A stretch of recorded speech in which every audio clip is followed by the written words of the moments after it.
Welcome back. During the White House midterm press briefing yesterday, President Joe Biden made several comments regarding his concern for inflation. And in keeping with tradition, Biden lied, and deflected some more, opting not to admit any fault whatsoever for his part in our failing economy, saying that most Americans actually support his economic plan. I want to be very clear. I'm not going to support any Republican proposal that's going to make inflation worse. For example, the voters don't want to pay higher prescription costs for drugs. We've cut that now. We're going to kick into gear next year, next calendar year.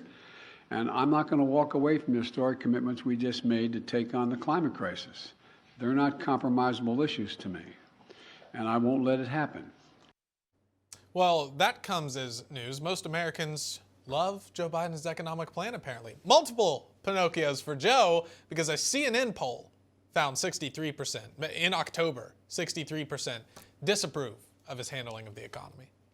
Though, according to the Consumer Price Index, inflation has eased ever so slightly in the last month, with the annual inflation rate falling from a whopping 8.2 in September to 7.7 in October. One small dip in the market isn't enough for Biden to tout his successful economic plans. Same thing with gas prices that he's tried to do. Biden also later on told the press that he will not be supporting any Republican proposal that's going to make inflation worse. Make it worse, you see, because it's not the Democrats making it worse. The overwhelming majority of the American people support the elements of my economic agenda. Joining me now to discuss this is host of Watchdog on Wall Street radio show and president of Markowski Investments, Chris Markowski. Chris, the majority of Americans, apparently somewhere in the 30% is a majority of Americans who approve of Joe Biden's economy, when in reality, down here in the real world, upwards of 60% do not like what he has done to the United States economy. I did a deep dive in looking at all the exit polls and the concerns of Americans post Tuesday, and overwhelming. The number one issue out there was the cost of living and inflation. That was on people's minds the most. Number one. Number two was crime. The president really hasn't put forth any proposal. He's had his own people in his administration say the Inflation Reduction Act doesn't reduce inflation. It doesn't do that. It's a climate change bill. I get that. And the president, in his last statement, says he's not going to compromise on that. You mentioned, the CPI report and drifting down today, which was a great sign. And again, a lot of it has to do with real estate. And actually, I think it should be even a little bit lower if we're using today's numbers. But things like energy, food, the bare necessities, these are the things that are going to remain stubbornly high because it's a supply issue. And until the president changes when it comes to regulations, I don't see any way out of this. I mean, last week he said he wants to get rid of all coal in this country, and then he was at Sarah Lawrence and Yonkers giving a speech at a college saying he wanted to stop all drilling.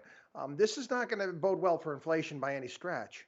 Now, obviously, inflation has been out of control because of this out-of-control spending that, I'll just be honest here, not just Democrats historically have done. Republicans have not. We haven't had a fiscal conservative Republicans in power for quite a long time either. But right now, Biden really is just is spending like money grows on trees. Part of that being his student loan forgiveness plan, which is going to cost taxpayers hundreds of billions of dollars. And we have a clip here from CNBC. They did a survey and found that 73%, that's three-fourths of people who are having their loans forgiven, are going to start dining out more and traveling more. Let's play that. Recipients of President Biden's student debt forgiveness plan could see their monthly payments drop up to $300 a month in the coming weeks. But get this, 73% say they actually plan to spend that extra cash on travel and dining out. So in other words, not fixing the problem here at all. Biden is essentially paying for people's vacation, it sounds like. So I've got a kid in college, and I got one going next year, and then the one after that. I got to spend enough money on them already. Now I got to be paying for all these recent college grads for them to go out to dinner and enjoy themselves. Man, that'd be nice. Maybe I'll get a thank you letter or something like that at some point in time. Thank you, Mr. Markowski, for paying for my dinner out last night. Yeah. It's totally absurd. You mentioned the market earlier. There has been an uptick in the market. Some people right now are saying, economists are saying that is eventually that we're going to see another crash. Judging on how the midterm elections have gone, Democrats not losing as much power as Republicans had hoped. How do you see the midterms impacting the future of the economy, of the stock market? Well, it depends on how everything comes out in the wash. We still don't know, the projections in regards to the House and there's projections in regards to the Senate. If Republicans manage to eke out a win in the House, you got to have gridlock, which is good for the overall economy, in my opinion. And again, Joe Biden's going to have to make a decision whether or not he's going to decide to play Barack Obama or Bill Clinton, and whether or not you're going to start to try to get some things done. So again, gridlock as far as the markets are concerned is okay. And there's always some economists out there telling you that the market's going to go down. Guess what? Markets go up, markets go down. Thanks a lot for the information there. In other news, sky is blue, water is wet. yeah, that is essentially how it goes. Now, it is important to see how the midterms here play out. Republicans, they thought that they were going to win handily in the House. Now it's a lot more narrow. It's razor thin in the Senate.